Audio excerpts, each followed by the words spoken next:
యేసుక్రీస్తు శ్రేష్టమైన నామంలో అందరికీ శుభాభివందనం తెలియజేస్తాను. ప్రియులారా, అందరూ బాగున్నారు కదా? చూడండి, తిరుమలకి ఏర్పాటు చేయబడిన లేఖన భాగం చూసినట్లయితే ఎఫెసీయులకు రాసిన పత్రిక 6వ అధ్యాయము 18వ వచనం చదువుకుందాం. ఆత్మ వలన ప్రతి సమయం నందును ప్రతి విధమైన ప్రార్థనను విజ్ఞాపనను చేయించు ఆ విషయమైన సమస్త పరిశుద్ధుల నిమిత్తమును పూర్ణమైన పట్టుదలతో విజ్ఞాపన చేయించు మెలకుగా ఉండుడి. ప్రార్థన చేసుకుందాం. పరిశుద్ధుడ, ప్రేమగల తండ్రి, నీ పరిశుద్ధ బాలమస్తము దేవా ప్రభా, ఎందుకునైనా మేము వాక్యం ధ్యానించుకుంటుండగా మాతో ఉండండి, మాతో ఉండి నడిపించమని ప్రభా, ప్రతి ఒక్కరి తండ్రి ఉండగల గ్రహించగల మనసును వాక్యానుసారంగా దేవుని జీవితం దయచేయమని మా ప్రభా నేస్తున్నాం. రత్నాలు విన్నమ్మగా వేడుకుంటున్నాం తండ్రి, ఆమేన్. చూడండి, తిరుమలకి ఏర్పాటు చేయబడిన లేఖన భాగం ముందు తిరుమలకి ఏర్పాటు చేయబడిన అంశం కంటెంట్ ఏంటంటే, అంశం ఏంటంటే సంపూర్ణ ప్రార్థన ఏది? సంపూర్ణ ప్రార్థన ఏది? చూడండి, సువార్త ప్రకటనలోను ఆత్మ సంపాదనలోను పౌలు చాలా కష్టపడుతున్నాడు. సువార్త ప్రకటనలోను ఆత్మ సంపాదనలోను ఎంతో ముమ్మరముగా ఉన్న పౌలు ప్రార్థనా విషయంలో కూడా పట్టుదల కలిగి ఉన్నాడండి. నేనేదో ఆత్మను సంపాదిస్తున్నా కదా అని ప్రార్థనను ఆయన మర్చిపోలేదు. ప్రార్థన విషయంలో పట్టుదల కలిగి ఉన్నాడు. సువార్త పరిచర్యకు ఎంతో సిద్ధపాటు, ద్రవ్యము, అనేక వనరులు అవసరమైనప్పటికీ నిజమైన సువార్త సేవ పోరాటమని, సాతానుతో యుద్ధమని పౌలు గ్రహించాడు. నిజమైన సువార్త సేవ పోరాటమట. నిజమైన సువార్త సేవ పోరాటమని, యుద్ధమని పౌలు గ్రహించాడు. ఎవరితో? సాతానుతో యుద్ధమని పౌలు గ్రహించాడు. కనుకనే ఎఫెసీ 6:12 మనం పోరాడున్నది శరీరంతో కాదు, శరీరులతో కాదు, కానీ ప్రధానులతోనూ అధికారులతోనూ ప్రస్తుత అంధకార సంబంధులకు లోకనాథులతోనూ ఆకాశ మండలమందున దురాత్మల సమూహములతోనూ పోరాడుచున్నాము. మనం పోరాడున్నది శరీరులతో కాదు. చూడండి, ఈ పోరాటము జయము పొందుటకు అత్యవసరమైనది. ఈ పోరాటమును జయము పొందాలి అంటే అత్యవసరమైనది ఏంటంటే ప్రార్థన. అత్యవసరమైనది ప్రార్థన. ఆత్మల జాలరి అయిన పౌలు ఆత్మల జాలరి. ఈ రోజుల్లో చూసినట్లయితే ఆత్మలు సంపాదిస్తామంటూ వస్తున్నారు అనేక మంది. కానీ ఆత్మలు సంపాదనలో నిమగ్నం అవటం లేదు. కొంతకాలము ఉంటున్నారు, కానీ తర్వాత వారు వేరే విషయాలలో వారు ముందుకు తేలుతున్నట్లుగా అనేకమైనవి మనకు తెలుస్తున్నాయి. కనుక చూడండి, ఆత్మ జాలరైన పౌలు ప్రార్థనా జీవితము బహుశ్రేష్టమైనది. ప్రార్థనా జీవితం ఎలాంటిదంట? బహుశ్రేష్టమైనది. ఈ రోజులో ప్రార్థన చేయమంటే నువ్వు చేయి అనుకునేవారిగా ఉన్నారు. ప్రార్థన చేయమంటే కనుక బహుశ్రేష్టమైనది. ఆత్మలు రక్షించబడాలని, రక్షించబడిన ఆత్మలు పరిపూర్ణులు కావాలని కన్నీటితో భారముతో ప్రసవ వేదనతో చేసిన ప్రార్థనలు సంపూర్ణమైనవి. కన్నీటితో చేస్తున్నాడు ప్రార్థన, కన్నీటితో మరి ప్రసవ వేదనతో ప్రార్థనలు చేస్తున్నాడు. చూడండి, ప్రార్థనలు ఏముండాలి? ఒప్పుకోలు ఉండాలి. ఫస్ట్ పాయింట్, ప్రార్థనలో ఉండవలసింది ఏంటి? ఒప్పుకోలు ఉండాలి. నేను అంత బ్రీఫ్గా చెప్తాను, చాలా టైం పడుతుంది. ప్రార్థనలో ఏముండాలి? ఒప్పుకోలు ఉండాలి. మన ప్రార్థనలో మరలా మన ప్రభు నామములో ఉన్న శక్తిని, ఆయన ప్రేమను, ఆయన గొప్పతనాన్ని ఒప్పుకోవాలి. మన ప్రార్థనలో ఫస్ట్ మనం చేయాల్సింది ఏంటి? ఆయన యొక్క ప్రేమను, ఆయన శక్తిని, ఆయన గొప్పతనాన్ని మనం ఏం చేయాలి? ఒప్పుకోవాలి. ఎప్పుడైతే ఆయన యొక్క సంపూర్ణత్వాన్ని మనం ఒప్పుకుంటామో అప్పుడు మన బలహీనతలను ఆయన గుర్తిస్తాడు. ఎప్పుడైతే ఆయన సంపూర్ణత్వాన్ని మనం గుర్తిస్తామో, ఎప్పుడైతే తెలుసుకుంటామో ఆయన సంపూర్ణత్వాన్ని, అప్పుడు మన బలహీనతలను ఆయన గుర్తిస్తాడు. కాబట్టి మన దోషములను, పాపములను గురించి ఒప్పింపజేయబడతాం. కాబట్టి మనం ఒప్పుకున్న పాపాన్ని ఆయన క్షమించి పరిహరించనని విశ్వసించి మనము ఆనందిస్తామండి. అంటే ఏంటి? ముందు ప్రార్థనలో మనం చేయవలసింది ఏంటి అంటే ఆయన యొక్క ప్రేమను, ఇంకేంటి, ఆయన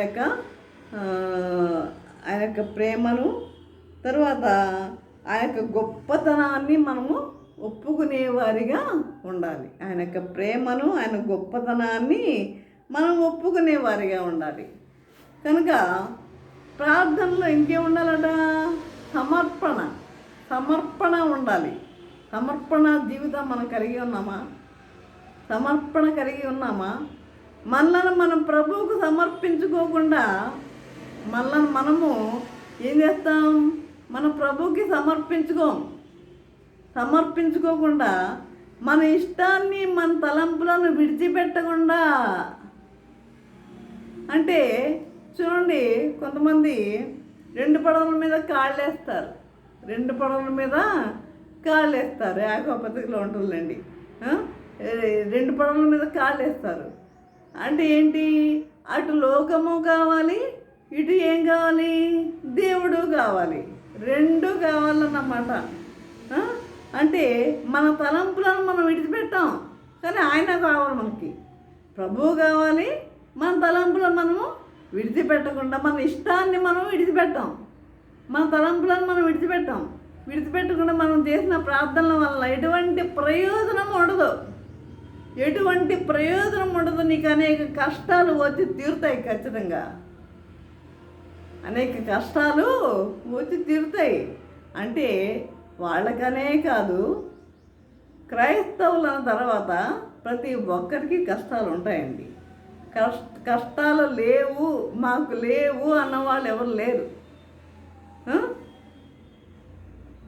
కాబట్టి దేవుని నమ్ముకుంటే, దేవుని సన్నిధికి వెళ్తే, కన్నీటితో ప్రార్థన చేస్తే మాకు కష్టాలు ఉండవు అని అనుకుంటే మీ భ్రమ, అంతే. కాబట్టి మనం ఏం చేయాలి? ఆయన సన్నిధికి వెళ్ళాలి.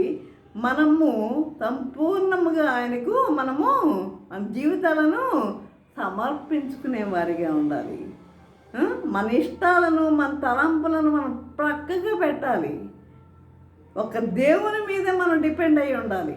ఒక్క దేవుని మీద మాత్రమే డిపెండ్ అయ్యి ఉండాలి. అలా ఎంతమంది ఉన్నారండి? ఇప్పుడు అలా ఉన్నవాళ్ళు ఎంతమంది ఉన్నారు? ఒక దేవుని మీదే మేము ఆధారపడి ఉన్నామండి, మాకు ఏమి లేదు, ఒక దేవుని మీద డిపెండ్ అయ్యి ఉన్నామండి అన్నవాళ్ళు ఎవరన్నా ఉన్నారా? ఒక్కరు లేరు. నేను చెప్తా, ఎవరన్నా ఉన్నారా అంటే లేరు. ఎందుకని? అటు లోకము కావాల్సి వస్తుంది, ఇటు దేవుడు కూడా కావాల్సి వస్తుంది. చూడండి, ఇది మనకు ఒక పాట ఉంటుంది, ఇదిగో దేవా నా జీవితం ఆపాదమస్తకం నీకంకితం. పాటలు చూడండి, చక్కని పాటలు.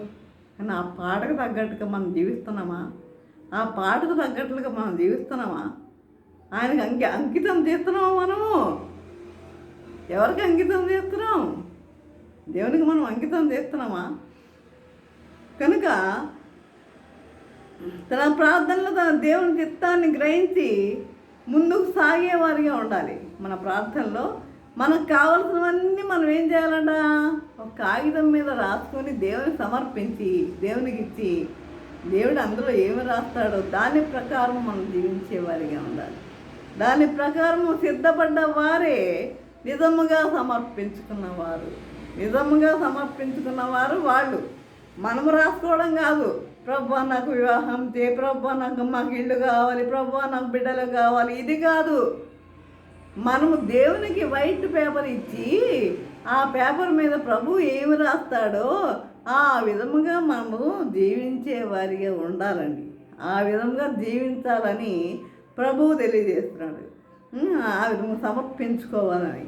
అది ఇంకా ప్రార్థనలు ఏముండాలట? వర్షిప్. ప్రార్థనలో వర్షిప్ ఉండాలి, ఆరాధన అనేది ఉండాలి. ఆరాధన అనగా ఆయననే దృష్టిలో ఉంచుకుని తదేకంగా ఆయన పొగడి కొనియాడటం, ఆయన పొగడి కొనియాడేవారిగా ఉండాలి. ఆయన ఔన్నత్యాన్ని, ఆయన దయను, ఆయన కనికరాన్ని, ఆయన కరుణను మనము ఏం చేయాలి? పొగిడేవారిగా ఉండాలి. మరి అనేక ఆరాధన నోటి మాటలతోనూ ఆచార పద్ధతులతోనూ ఉండును. అనేక ఆరాధనలు ఎలా ఉంటుంది? నోటి మాటలతోనూ ఆచార పద్ధతులతోనూ ఉంటుంది. అటువంటి వారిని ప్రభు ఏమంటున్నాడంటే మత్తయి సువార్త 17:7-9 ఈ ప్రజలు తమ పెదవులతో నన్ను ఘనపరచుదురు కానీ, ఈ ప్రజలు తన పెదవులతో నన్ను ఘనపరచుదురు కానీ, పెదవులతో కనపరుస్తున్నారు అంతే, క్రియలేం లేవు. మరి ఆయన దృష్టిలో ఉంచుకొని ఆయన్ని పొగడేవారిగా లేరు. ఆయన్ని నిజంగా మరి మనస్ఫూర్తిగా హార్ట్ఫుల్గా ఆయన్ని వర్షిప్ చేసేవారిగా ఎవరు లేరు అని నేను అనుకుంటున్నా. అది దేవునికి తెలుసు. కనుక ఈ ప్రజలు తమ పెదవులతో నన్ను ఘనపరచుదురు కానీ వారి హృదయం ఎలా ఉంది? నాకు దూరముగా ఉన్నది. అంతే. ఇవాళ అయిపోయింది సండే. నెక్స్ట్ ఏంటి? మనము ఎక్కడ వెళ్ళాలి? మన డ్యూటీస్లో మనం అటెండ్ అయిపోవాలి, అంతే కదా. మరి ఇది దేవుని సమర్పించుకోవడమా? కాదు కదా. కాబట్టి ఆ ప్రార్థనలో ఆరాధన అనేది ఉండాలి. కాబట్టి వారి హృదయం నాకు దూరంగా ఉన్నది అని అన్నారు. అయితే మనము మన ప్రభువును ఆత్మతో సత్యంతో ఆరాధించాలని బైబిల్ గ్రంథం తెలియజేస్తుంది. ఆత్మతో సత్యంతో మనం ఏం చేయాలి? ఆరాధించాలని బైబిల్ తెలియజేస్తుంది. ఇక నెక్స్ట్ ప్రార్థనలో ఏముండాలట? విజ్ఞాపన ఉండాలంట. విజ్ఞాపన. ప్రార్థన వేరు, విజ్ఞాపన వేరు. ప్రార్థన చెప్పుకున్నాము, విజ్ఞాపన ఉండాలి. ప్రార్థనలో మన కొరకే ప్రార్థించుకుంటాం, మన కొరకే. సంపూర్ణ ప్రార్థన కాదు అది సంపూర్ణ ప్రార్థన కాదు, కానీ ఇతరుల కొరకు విజ్ఞాపన చేయడం. అది విజ్ఞాపన అంటే ప్రార్థన వేరు, విజ్ఞాపన వేరండి. ప్రార్థన మన కొరకే చేసుకుంటాం.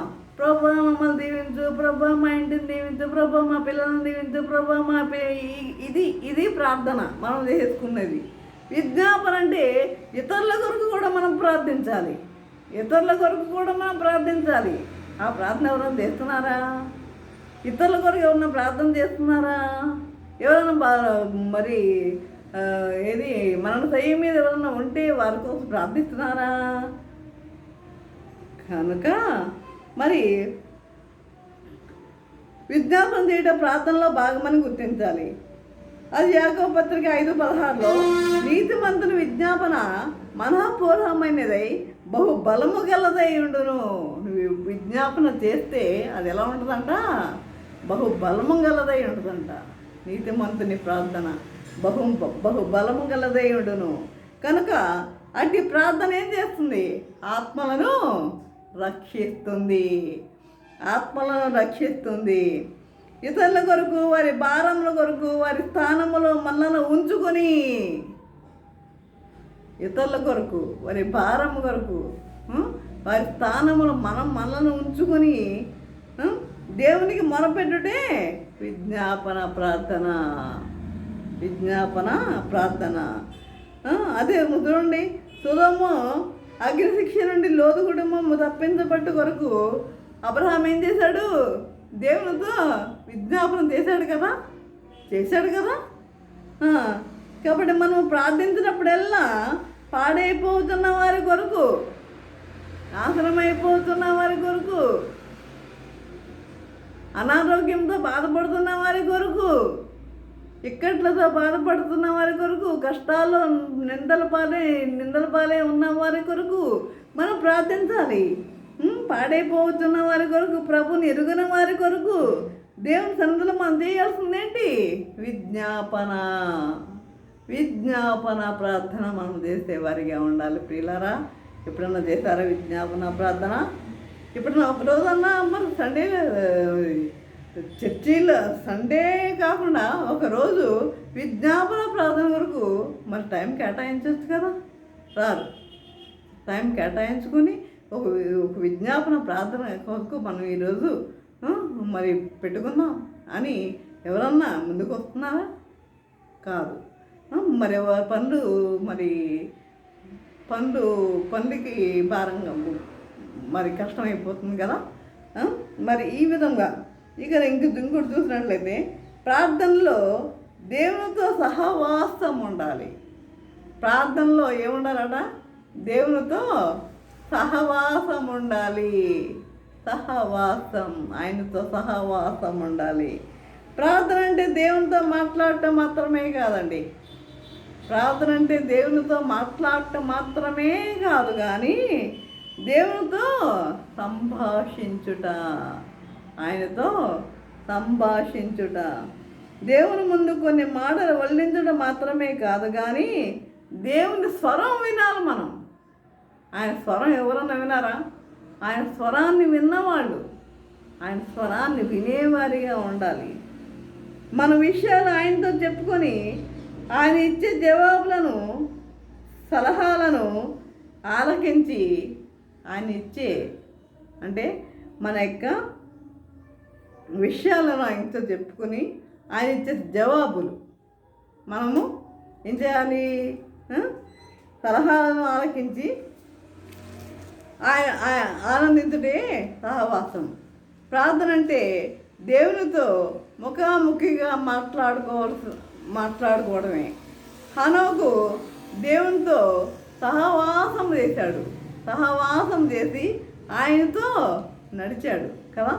కాబట్టి మోషే అబ్రహాములు దేవునితో సహవాసం చేయటం వల్ల, అబ్రహాములు దేవునితో సహవాసం చేయడం వల్ల వారిద్దరు దేవునికి ఏమయ్యారు? స్నేహితులయ్యారు ఆయనతో సహవాసం చేయటం వల్ల. కనుక చూడండి, ఇంకొకటి చెప్పి నేను ముగిస్తాను. ప్రార్థనలు ఏముండాలట? కృతజ్ఞత ఉండాలంట. ప్రార్థనలు ఏముండాలి?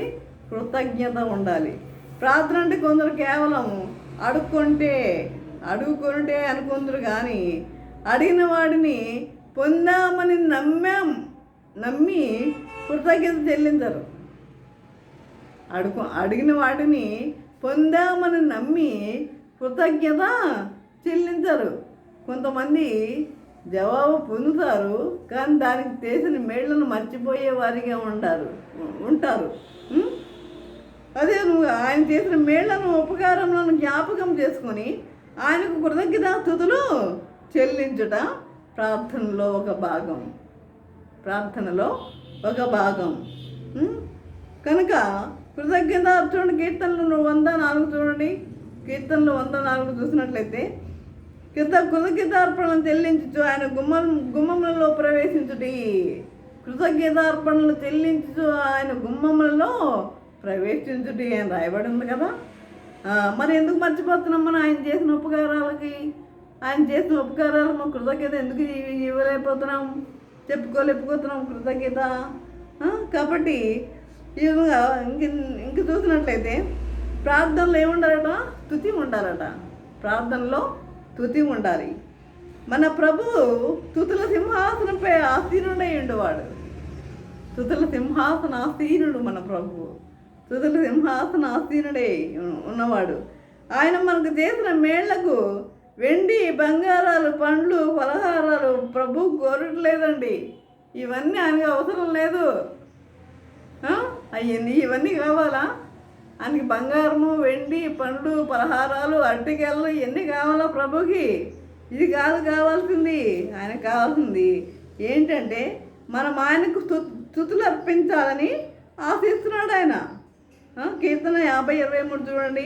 స్తుతియాగం అర్పించేవాడు నన్ను మహిమపరచుచున్నాడు. స్తుతియాగం అర్పించేవాడు నన్ను మహిమపరచుచున్నాడు అని ప్రభు అంటున్నాడు. కాబట్టి స్తుతి చేయుట మంచిది. సకల సృష్టి స్తుతి చేయుచున్నది.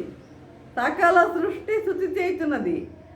ఆయన మాటకు సకల సృష్టి కూడా విధేయత కలిగి ఉంది.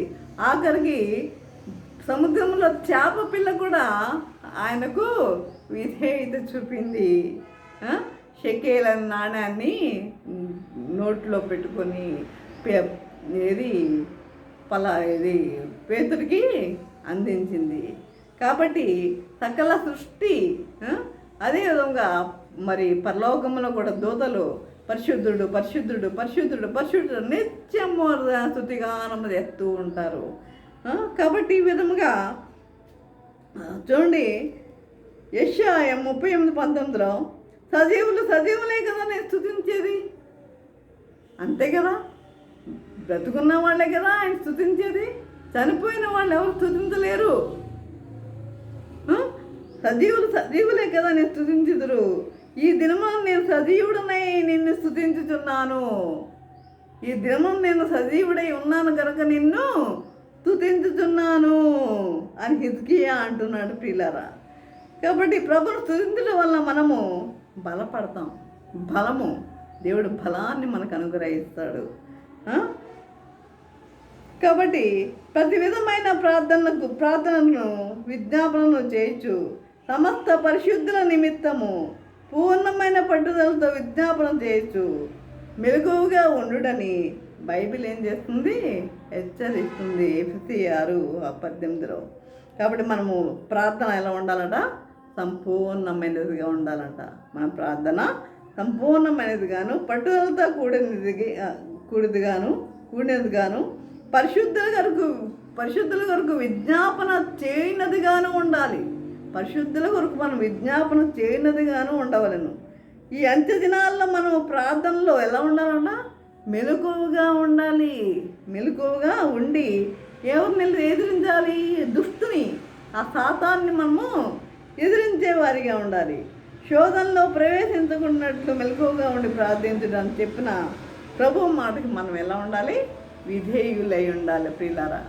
ఈ విధంగా ఇది ప్రార్థన అంటే ఇది. కాబట్టి ఈ విధంగా సంపూర్ణమైన ప్రార్థన మనం చేసేవారిగా ఉండాలి. ఈ విధంగా జీవించాలని ప్రభు యొక్క కోరిక. ఆ విధంగా జీవించడానికి పరిశుద్ధాత్మ దేవుడు సహాయం చేసి నడిపించను గాక. ఆమెన్.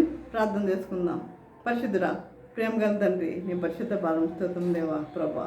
తండ్రి ప్రభా, నీ వాక్యం తండ్రి మాతో మాట్లాడిన విధానం బట్టి నాయన మీకు వందనం తెలియజేస్తున్నాం ప్రభా. తండ్రి ప్రార్థన అంటే ఏమిటో మాకు తెలియజేశారు నాయన ప్రభా. సంపూర్ణమైన ప్రార్థన అంటే ఏమిటో మాకు తెలియజేశారు తండ్రి. ఆ విధంగా మేము జీవించడానికి నీకు చూపండి. ఆ విధంగా మేము ప్రార్థించడానికి కృప అనుగ్రహించమని మా ప్రభు నేసిన బ్రతమాలు వినముగా వేడుకుంటున్నాము తండ్రి. ఆమె తండ్రి అయిన దేవుని ప్రేమయు కుమారుడైన క్రీస్తు కృపయు పరిశుద్ధాత్మకి అన్యోన్య సహవాసము సకల దీవులను సదాకాలము ప్రభా. తండ్రి ఎంతమంది అయితే ప్రభా వాక్యం విని ఉన్నారు ప్రతి ఒక్కరికి తోడు నిలిచిండును గాక. Amen amen amen.